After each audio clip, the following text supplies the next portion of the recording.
Well, now let us go to the clarification on page 282. Here of mindfulness, right mindfulness alone is implied. Similarly, by the four supreme efforts, right effort is implied. That means there is only one mindfulness or only one sati. Although there is only one sati, in this section, sati is described as of four kinds, and they are contemplation on the body and so on.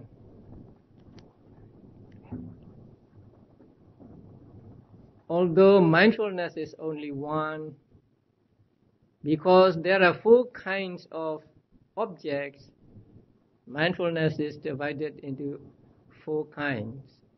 So the body, the feelings, the consciousness, and the Dhamma objects.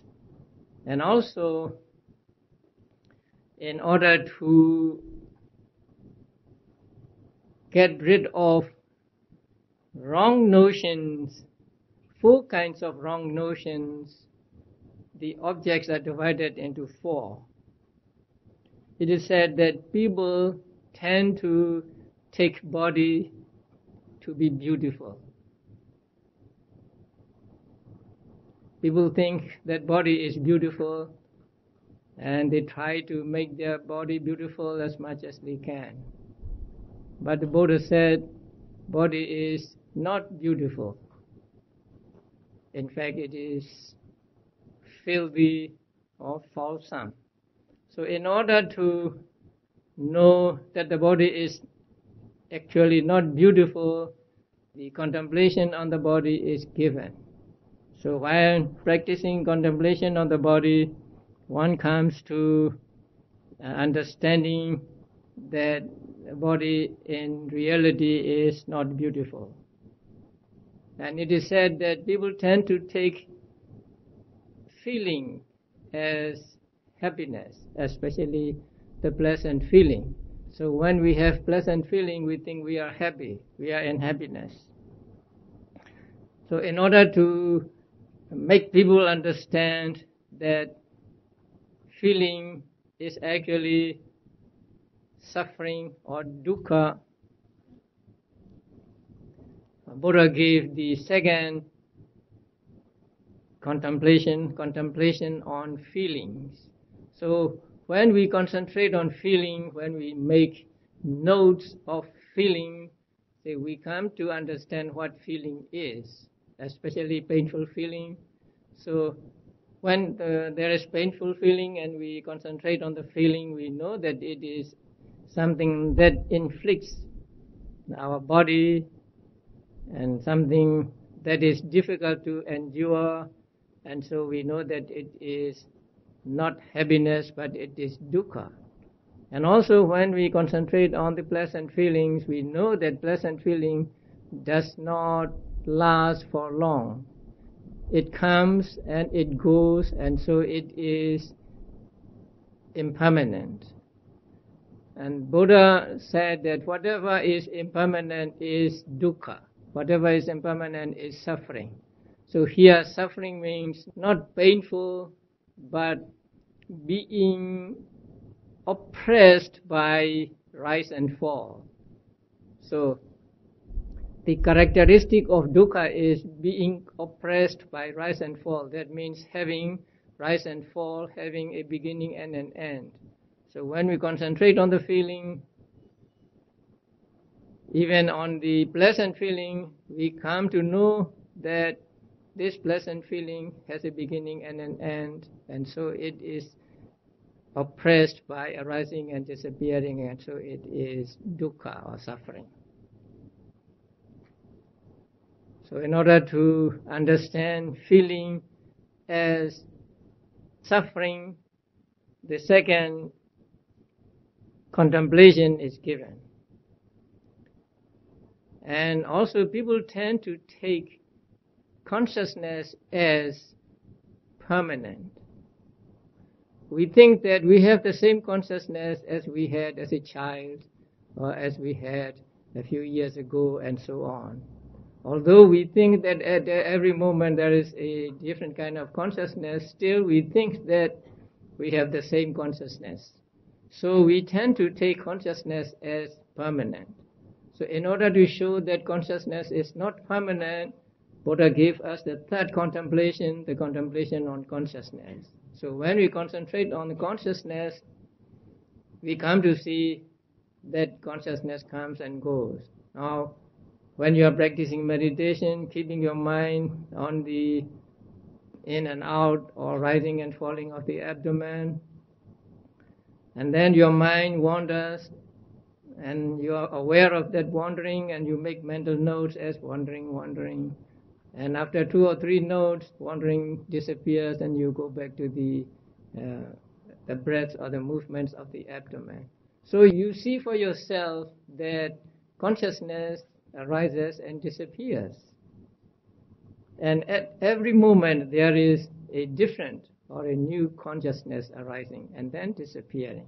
So when you see consciousness as coming and going at every moment, arising and disappearing at every moment, you come to realize that consciousness is impermanent. So in order for us to understand that consciousness is impermanent, Buddha gave us the contemplation on consciousness. And then there are Dhamma objects, the other mental states, and also some material states. We tend to take these as self, as abiding entity, as soul. So in order to show that they are not self, they are not abiding, they are without an inner core, Buddha gave us the contemplation on the Dhamma objects. So when we concentrate on the Dhamma objects, we come to see that they also come and go, they arise and they disappear, and they don't even last for 2 consecutive moments. So we come to realize that these Dhammas have no inner core, they do not last forever, and they are just the phenomena rolling on. And so we come to realize the anatta nature of phenomena when we pay attention to the Dhamma objects. Since there are 4 kinds of objects and 4 ways of wrong understanding of these objects, Buddha gave us the 4 kinds of satipatthana, or 4 kinds of setting up mindfulness. Therefore, we have not 1 satipatthana but 4 satipatthanas in this section. And there are 4 supreme efforts. Similarly, by the 4 supreme efforts, right effort is implied. The right effort is actually 1. It is viriya, or effort among the 52 cetasikas. But there are 2 kinds of states, wholesome states and unwholesome states. And then there are 2 kinds of unwholesome states and 2 kinds of wholesome states. So with regard to these states, we have to do something, we have to make effort to abandon what wholesome states that have arisen in us, and we make effort to prevent new unwholesome states from arising. And we have to make effort to make wholesome states that have not arisen in us arise in us, and we have to make effort to make wholesome states that have arisen in us grow.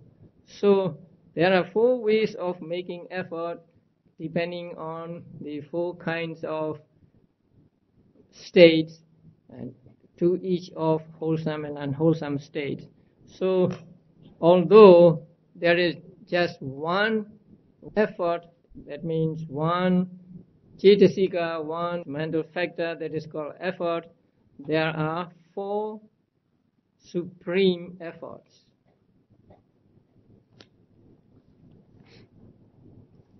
And then by way of states, there are only 14 states treated in this section. And these 14 we studied yesterday. On the chart on Bodhipakkhiya-Saṅgaha, you find these 14 states. And these 14 states are arranged in the chart following the order of times they are mentioned, like 9, 8, 5, 4 and so on. But in the manual, another sequence is given, and that is here. The first is desire or will to do, chando, and then consciousness, then equanimity, faith, tranquility, zest, right view, intention, effort, the 3 abstinences, right mindfulness, and concentration. So these are 14 that are treated in this section. So when we add up all these, we get 37 states that are on the side of enlightenment.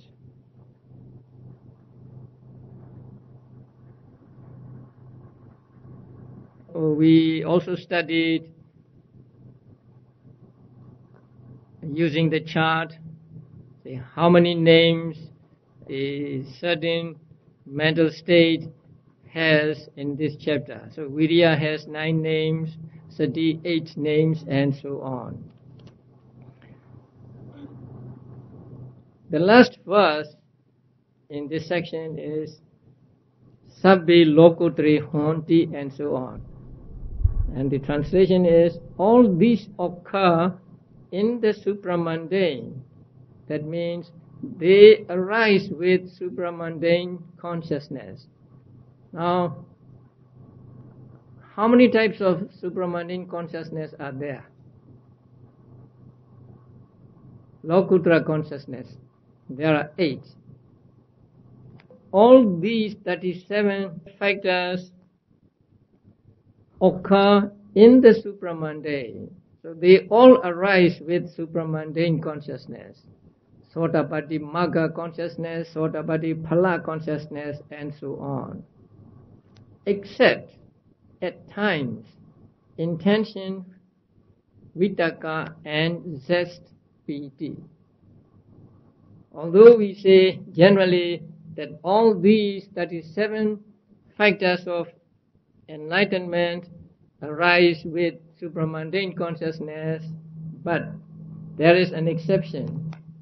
Now, intention here is vitaka or Sabba-Saṅgaha. Now, the supramundane consciousness, 8 types of supramundane consciousness are multiplied into 40 by way of jhanas. So when we take supramundane consciousness as 40, there are first jhana, supramundane consciousness, second jhana, supramundane consciousness, and so on. With the second jhana, supramundane consciousness, there can be no vitaka.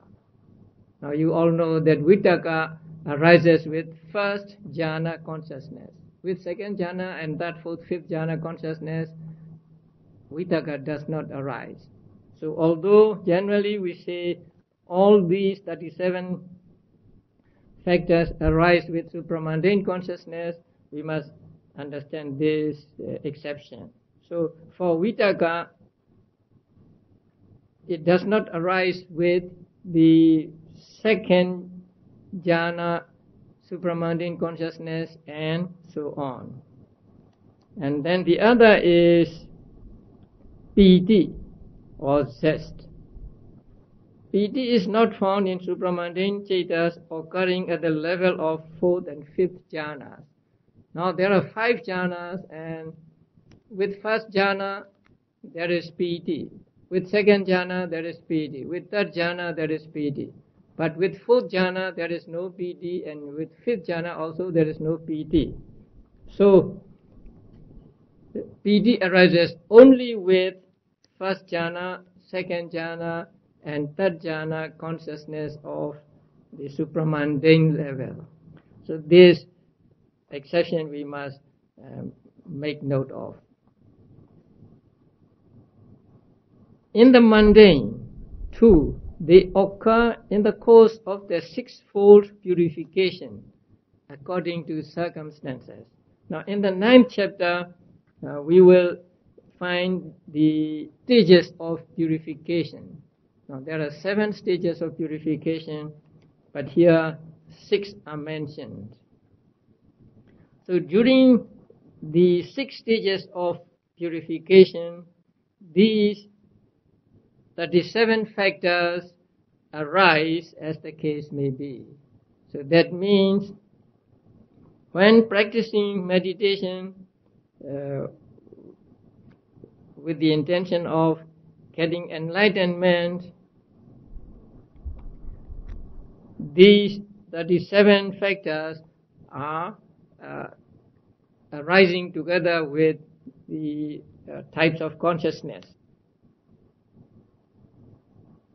There are 7 stages of purification, and the first is purification of sila, the second is purification of mind or purification of concentration, the third is purification of view, and so on. So during those stages, when a yogi is practicing Vipassana meditation, these 37 factors of enlightenment arise with the Vipassana consciousness. So during those also, these 37 requisites of enlightenment or the members of enlightenment are found in various combinations according to circumstances. So when the practice of Vipassana meditation is with consciousness accompanied by somanasa, there may be piti, but when it is not accompanied by somanasa, there is no piti, and so on. So they arise with mundane consciousness also during the 6 stages of purity in the practice of meditation. Now we come to the last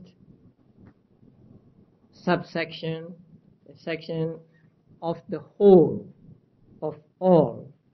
So in this section, those mentioned comprise all ultimate realities mentioned at the beginning of this chapter. Now, for example, the 5 aggregates.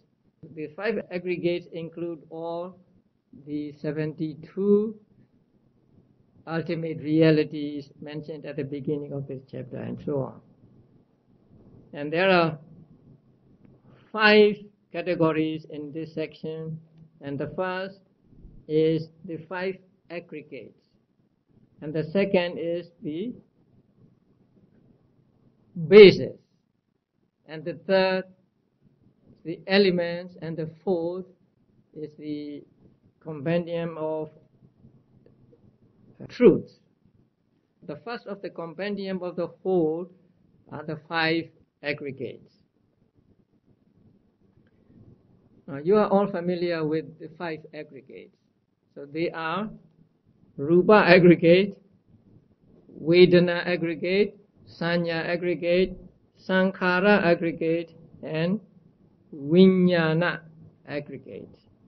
Now Rupa aggregate means matter or material properties. Feeling aggregate means feeling, perception means perception, and mental formations means the cetasikas or mental factors other than the feeling and perception. There are altogether 50 of them. And then the last one is aggregate of consciousness. Now here, we must understand the meaning of the word aggregate. Among these aggregates, now number 2 and number 3, feeling aggregate and perception aggregate. Now feeling is only one. It is Vedana, Cetasika, so it is only one. But this one feeling is called an aggregate of feeling, or a group of feeling, a mass of feeling. Now why is this one mental state called an aggregate? Although it is one, it is called an aggregate. And that is because it can be of the past, of the future, of present. Or it can be internal or external. Or it can be gross or subtle. Or it can be inferior or superior. Or it can be far or near. So, taking all these together and putting all this into a group, even Vedana, which is only one Cetasika, is called an aggregate. So, aggregate does not mean the group of material properties, group of feeling, group of perception, and so on, but even one material property is also called an aggregate. One feeling is called an aggregate. One perception is called an aggregate, because they can be divided into past, present, future, internal, external, gross, subtle, inferior, superior, and far and near. So when something can be divided into past, present, and future, and so on, it can be formed into an aggregate, or we can call it an aggregate. So the first aggregate is the aggregate of materiality. That means just material properties, and there are altogether 28 material properties, and they are taught in the 6th chapter. And the second is a feeling aggregate. There are 3 kinds of feeling or 5 kinds of feelings. And the third one is the perception aggregate. The perception is making marks or making notes of the object. So whenever we experience an object, there arises in our mind a mental state called perception. So that mental state makes the mark of that object, so that when we experience it later, we remember it. So for remembrance, when experienced later, this mental state makes a mark of the object. And that mental state is called perception here. In Pali it is called sanya. So we should always use the word sanya with the word perception, because perception may mean other things as well. So perception here is a mental state that makes the mark of an object. It is compared to carpenters making marks on the timber. So they make marks on the timber, and later on they know that this bud is to go to this place, and that bud is to go to another place, or this bud is to be cut off, and this bud is to be taken, and so on. So by those marks, they know what to do with the timber. So making marks like that is the function of sanya, or perception, here translated as perception. And the fourth is mental formations aggregate. Now the Pali word for the mental formations is sankhara. Now we will meet sankhara again when we study the dependent origination. The word sankhara is a difficult word, because it means almost opposite of each other. Let's say sankhara has 2 meanings, at least 2 meanings, and these 2 meanings are opposed to each other. Sankhara means something that makes, and Saṅkhara means something that is made. So one is the active sense and the other is the passive sense. That is why it is not easy to understand or to translate the word Saṅkhara. Whenever we find this word in our readings, we have to ascertain in what sense it is used, in the active sense or in the passive sense. So here, the word is Saṅkhara Khanda. Saṅkhara is used here, and here it is used in the sense of active sense. So that means something that makes, that conditions. And something that makes or that conditions is actually the volition or cetana. So volition or cetana is called karma, and it gives results in the future.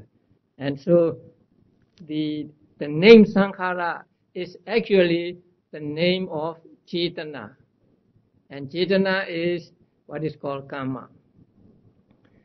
But those other mental states that go along with cetana are also called Saṅkhara. And they do some kind of making or forming. So in English it is translated as formations or mental formations.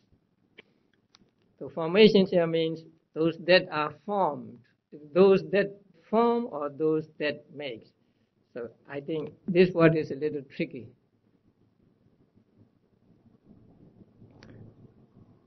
Some people translate it as volitional activity. There is no satisfactory word in English.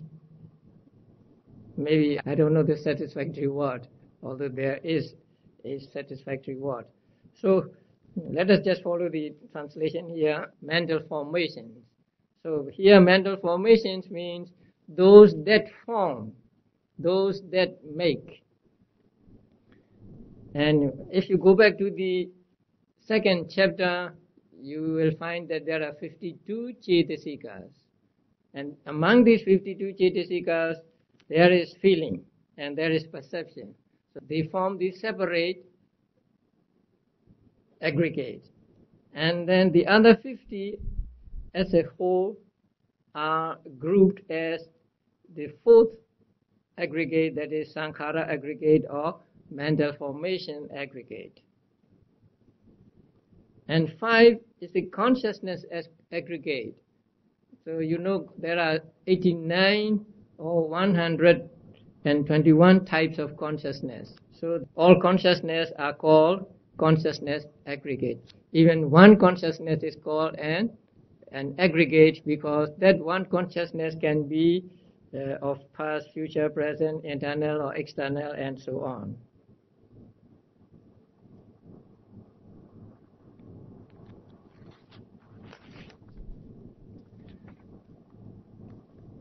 Now, why are feeling and perception taken as separate aggregate? They are only one and they are taken as separate aggregate. Now, it is explained in the commentaries that they are important and they are beneficial to the existence in the samsara. When we feel good about something, we like that object or we are attached to it. And in order for us to be attached to it, the perception makes us like it. Now perception can be right or wrong. Whether right or wrong, when we are following the perception, then we experience the object more fully. So perception is like seasoning in the food, and feeling is like the taste of the food.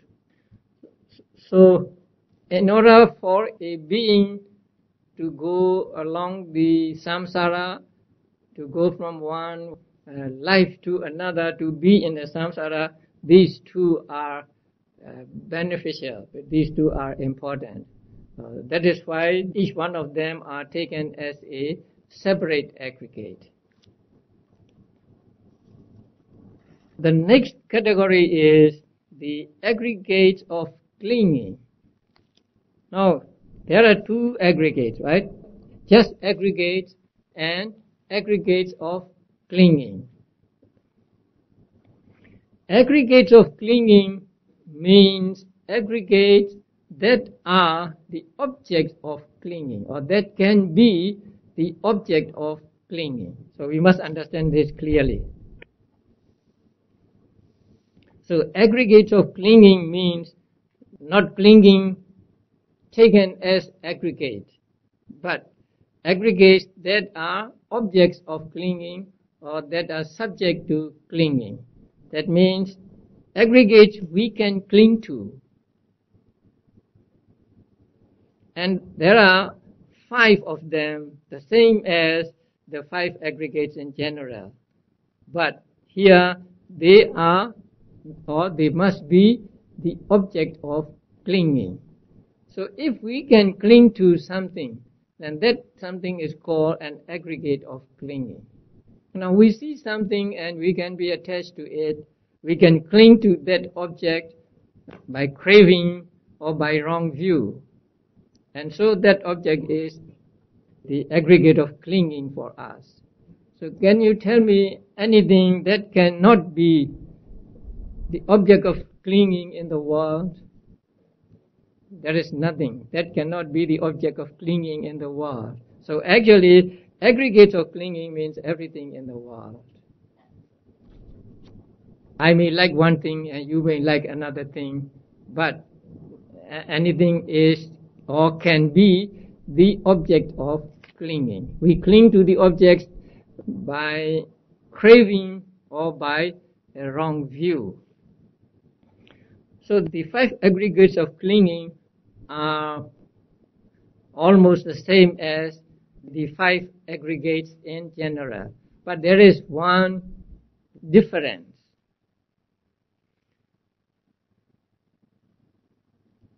Now, we can cling to different types of consciousness. We can cling to this consciousness. We can cling to that consciousness.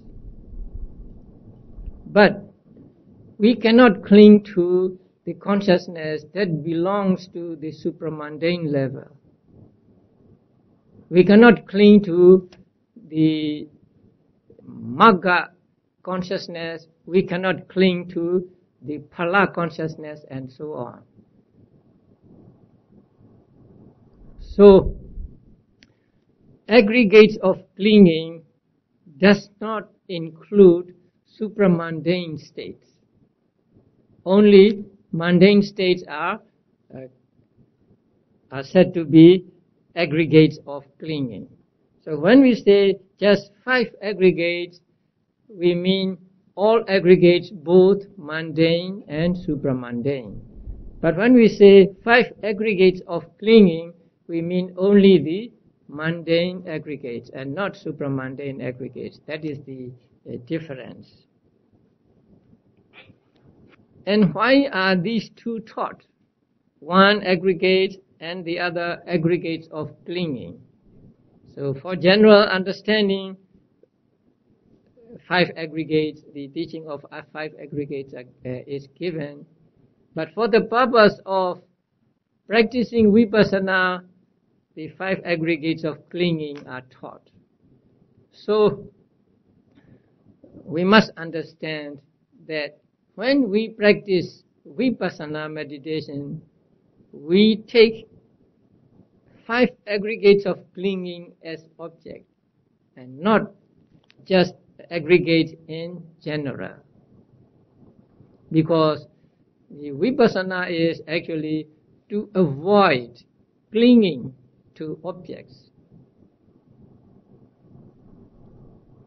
Those objects that we can cling to can be taken as object of Vipassana meditation. And we practice Vipassana meditation or Satipatthana meditation on it, and we are able to prevent clinging from arising. So, we must understand that when we practice Vipassana meditation, we take 5 aggregates of clinging as object. That means not 5 aggregates of clinging at one time or at one and the same moment, but we take any one of these 5 aggregates of clinging as object. For the purpose of practicing Vipassana, the 5 aggregates of clinging are taught. And you understand that clinging means craving or attachment and wrong view. So we can cling to an object with craving, or we can cling to an object with wrong view. We can be attached to a thing, and we can take that thing as permanent, we can take that thing as a soul, as an abiding entity, and so on. And so such objects that we can cling to by way of attachment or wrong view is called aggregate of clinging.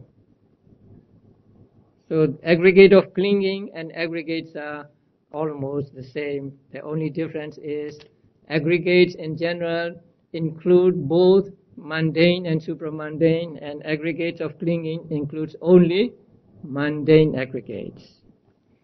The next section is the 12 sense bases. And they are, as in the book, eye base, ear base, the nose base, tongue base, the body base. And then the mind base, the visible form base, the sound base, the smell base, the taste base, the tangible base. And the last, the mental object base. So there are 12 bases. These 12 bases include all the ultimate realities mentioned at the beginning of this chapter. So they are included, they are mentioned here in this last section. So the eye base, ear base, and so on. Please look at the handout sheet, Sabba-Saṅgaha.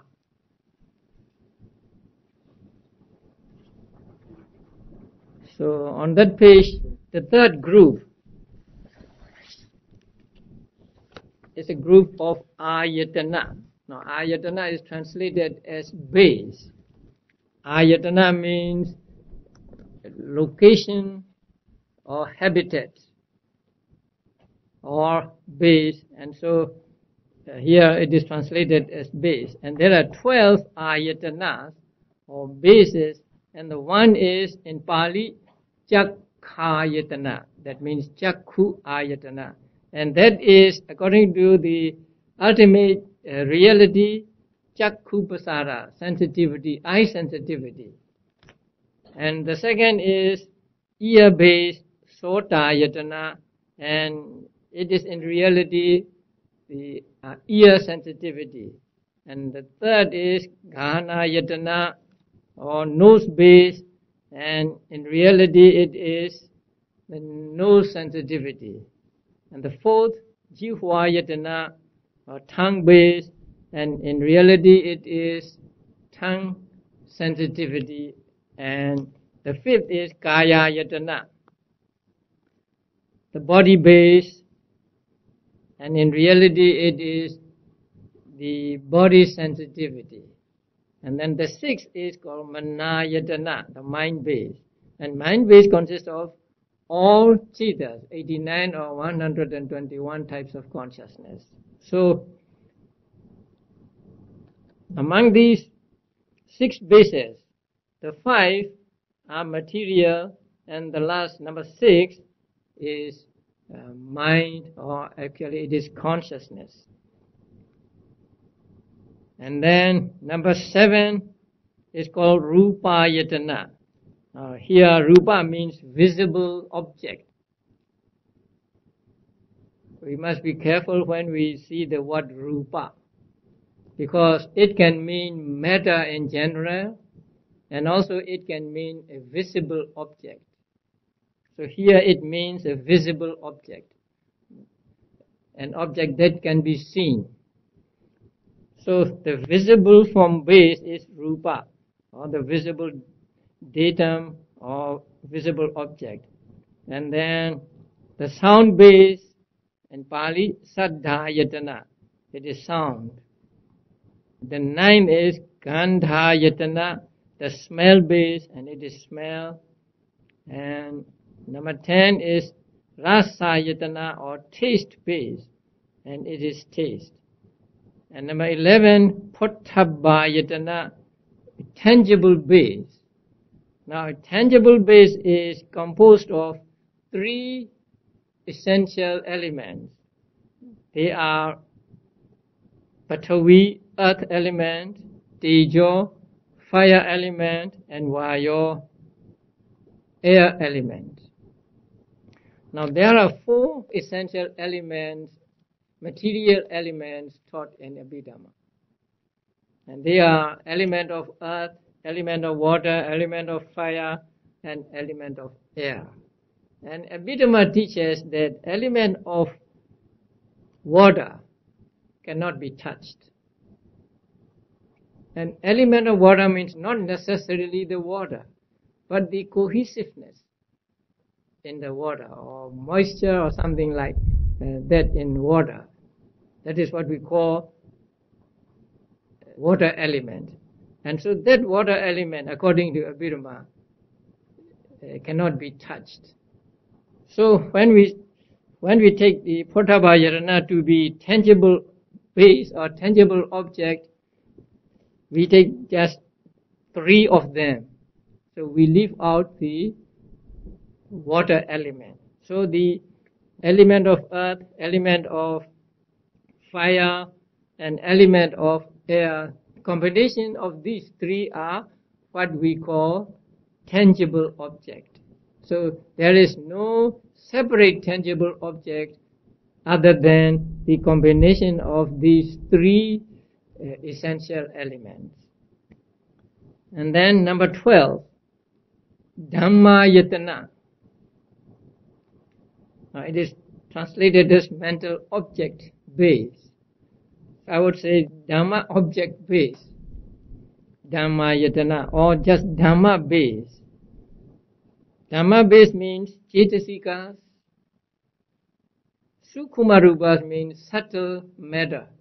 There are 16 particles of subtle matter taught in the 6th chapter. And then Nibbana, altogether 69. So these 69 are here called Dhammayatana, Dhamma base. So 1 to 6 are called internal, and 7 to 12 are called external. Actually, 1 to 6 are senses, but 7 to 12 are not senses. They are the objects of the senses. So we would rather call them just bases rather than sense base, or maybe bases for senses as well as senses as bases. Now here, the Dhammayatana is important. In the 3rd chapter, objects are divided into 6 kinds. Visible object, audible object, and so on. And the last one is Dhamma object. Now, Dhamma object and Dhammayatana are not identical.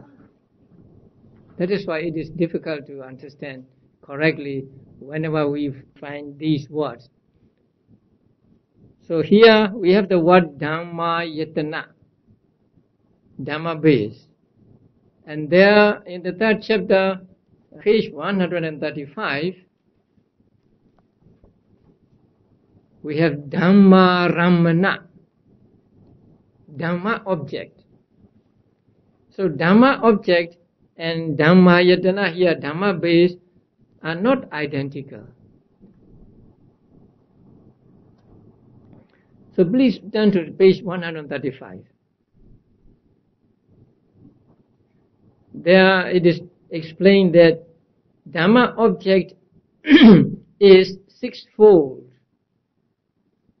sensitive matter, subtle matter, consciousness, mental factors, nibbana, and concepts. These 6 kinds of objects are called Dhamma objects in the 3rd chapter. But not all of them are called Dhammayatana or Dhamma base here.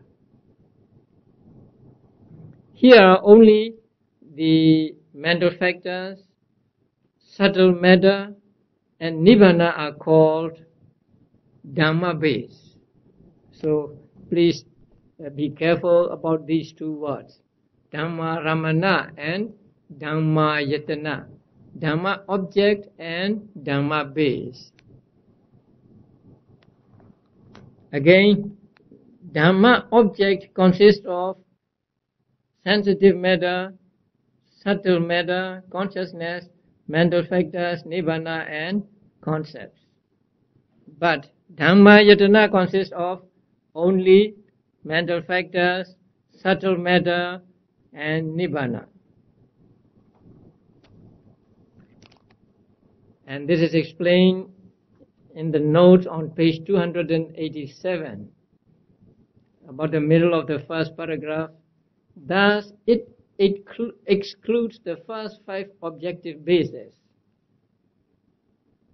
the 5 types of sensitive matter and citta, which is identical with the mind base.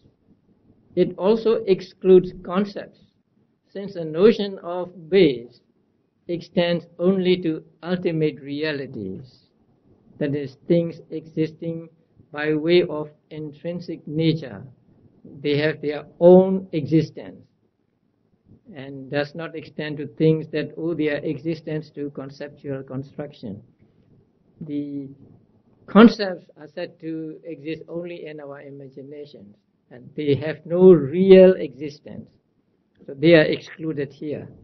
The Dhamma base comprises the 52 mental factors, 16 kinds of subtle matter, and nibbana. So, in these 12, the Cakkayatana or eye base correspond to visible form, ear base correspond to sound base, and so on. But the mind base and Dhamma object base are different. They do not correspond to each other. The mind base means 89 or 121 types of consciousness, but Dhamma base means the mental factors, subtle matter, and nibbana.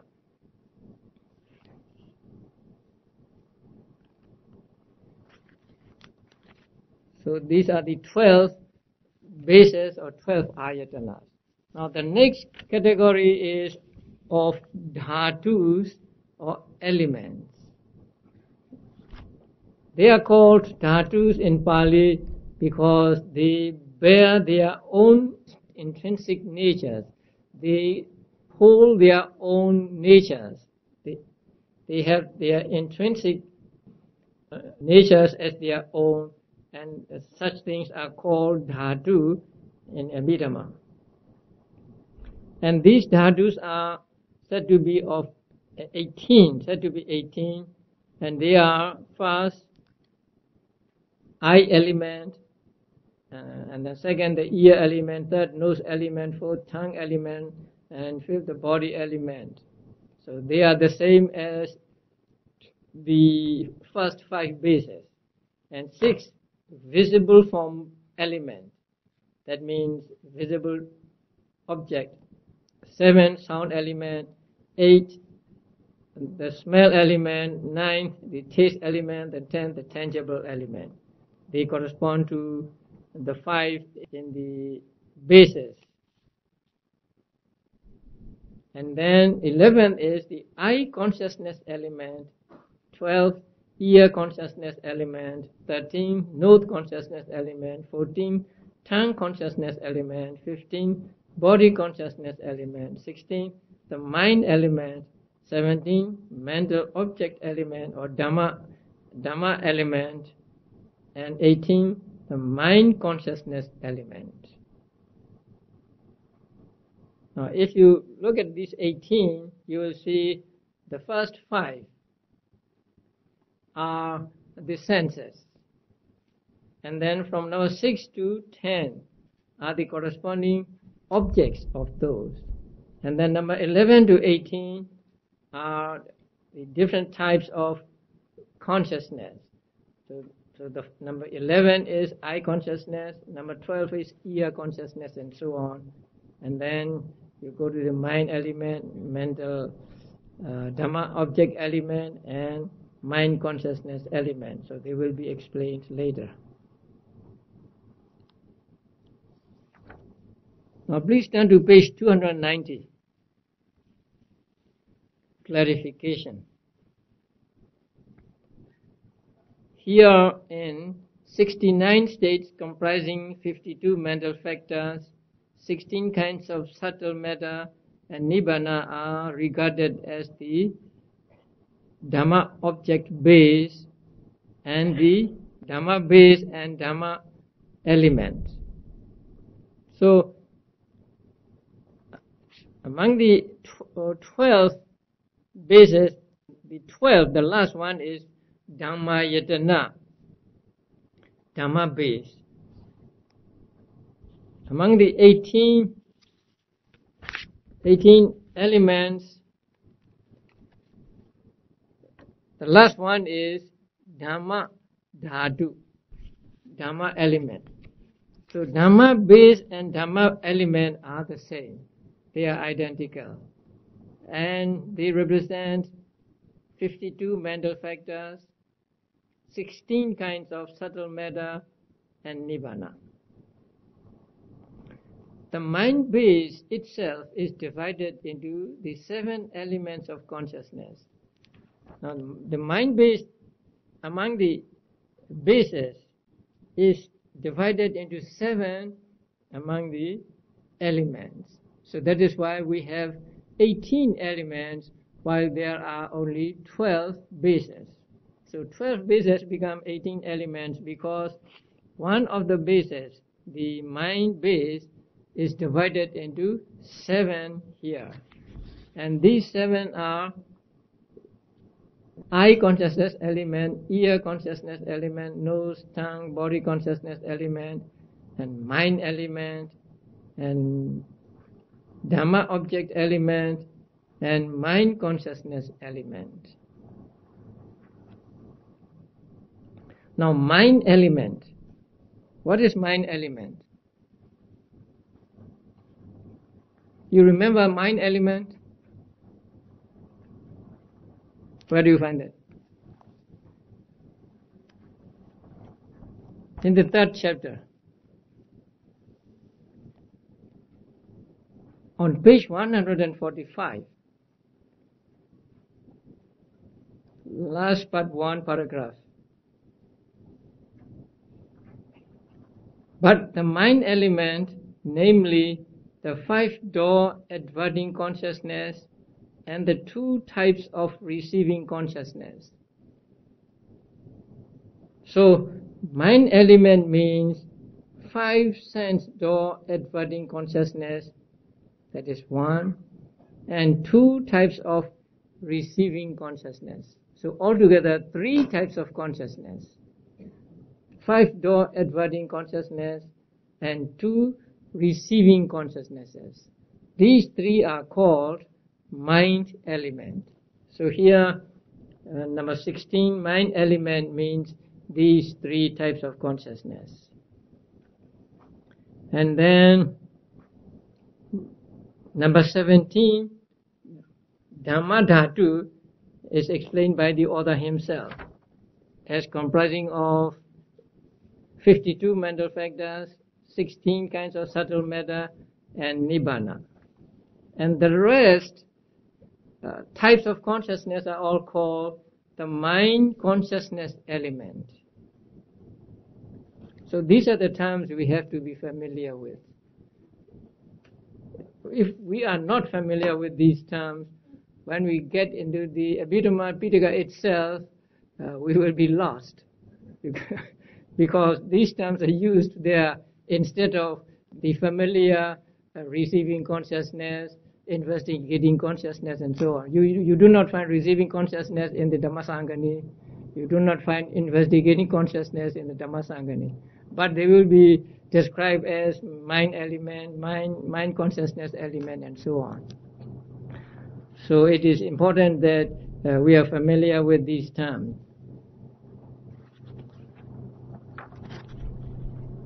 The last category is the category of truth.